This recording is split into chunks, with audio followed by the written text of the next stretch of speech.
travail, je dirais, dont l'enjeu principal est l'espace. C'est un travail sur l'espace, sur les codes représentationnels de la peinture. Alors, j'essaie de ne pas en faire abstraction, justement.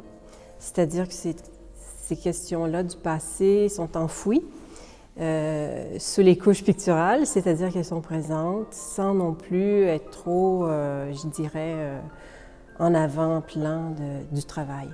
Mais donc, c'est une source d'inspiration serait, grosso modo, l'histoire de l'image, finalement. Comment on en est arrivé à découvrir des systèmes de pensée, de vision, basés, entre autres, sur la perspective, la géométrie, le trompe-l'œil, pour créer une illusion.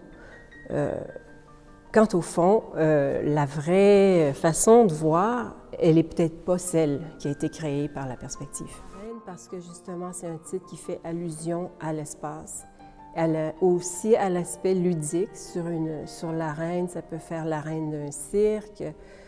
L'arène, ça fait aussi comme synonyme d'une scène. Alors comme j'utilise beaucoup la construction scénique, la scénographie, c'est quelque chose qui revient beaucoup. Parce qu'aussi, avant de faire des tableaux sur toile comme je les fais maintenant, je faisais des installations où vraiment je construisais des espaces qui allaient entre la fiction et la réalité de la configuration même du lieu où j'exposais. Donc, c'est un petit peu pour faire un écho à ce travail-là. Dans mon cas, la difficulté, c'est de rendre sensible un espace qui est un peu en conflit entre la réalité et le représentationnel. Parce que c'est toujours la question quand on peint, est-ce qu'on peint ce qu'on voit? Qu'est-ce qu'on peint? Jusqu'où on va dans le degré de réalisme?